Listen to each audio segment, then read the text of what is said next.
Hello friends, welcome to my channel amazing ફૂડમાં હું તમારું સ્વાગત કરું છું. ફ્રેન્ડ્સ, આજે આપણે બનાવવાના છે આયુર્વેદિક દેશી ઉકાળો. ફ્રેન્ડ્સ, આ ઉકાળો ટેસ્ટમાં પણ ખૂબ જ સરસ લાગે છે અને આ રોગપ્રતિકારક શક્તિ વધારવામાં ખૂબ જ ફાયદાકારક છે. તો પ્લીઝ ઘરે જરૂરથી બનાવજો.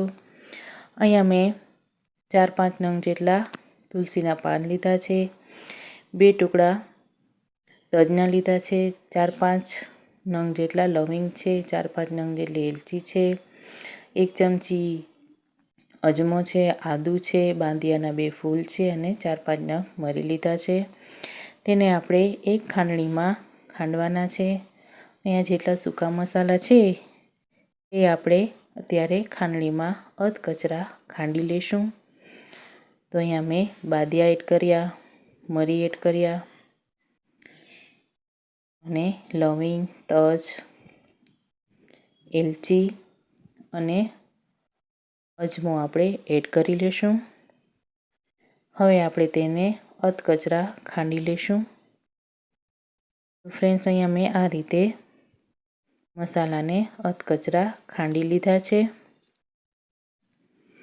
હવે આપણે એક તપેલીમાં 1.5 ગ્લાસ જેટલું પાણી એડ કરીશું.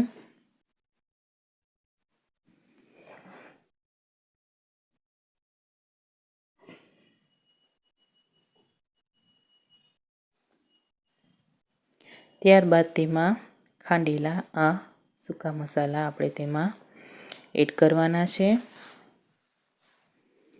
ત્યારબાદ તેમાં મેં 1 ટુકડો આદુનો આ રીતે ઝીણો છીણી લીધો હતો, તે એડ કરું છું. ફ્રેન્ડ્સ, આદુ કફ અને શરદીમાં ખૂબ જ ફાયદાકારક છે.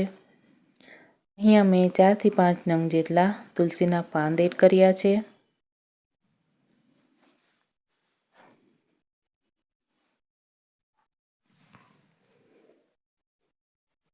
ત્યારબાદ તેમાં 5 ચમચી જેટલી હળદર એડ કરું છું. ફ્રેન્ડ્સ, અહીંયા તમે લીલી હળદરનો પણ ઉપયોગ કરી શકો છો.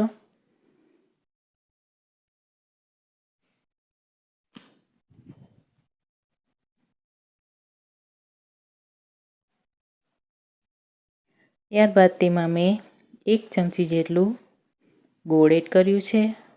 ફ્રેન્ડ્સ, અહીંયા તમે ગોળની જગ્યાએ મધનો પણ ઉપયોગ કરી શકો છો. હવે આપણે તેને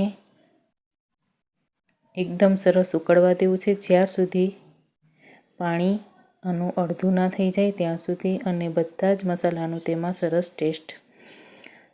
તેનું ઉકાળામાં ટેસ્ટ આવી જાય ત્યાં સુધી આપણે તેને ઉકાળવાનું છે. તો ફ્રેન્ડ્સ, તમે જોઈ શકો છો પાણી એકદમ અડધું થઈ ગયું છે.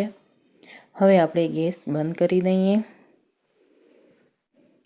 ફ્રેન્ડ્સ, આ ઉકાળો રોગ પ્રતિકારક શક્તિ વધારે છે અને શરદી, ઉધરસ અને કફને દૂર રાખે છે. તો ફ્રેન્ડ્સ, તમને જો મારી આ વિડીયો ગમી હોય તો પ્લીઝ લાઇક, શેર અને સબસ્ક્રાઈબ કરવાનું ભૂલશો નહીં. Thanks for watching.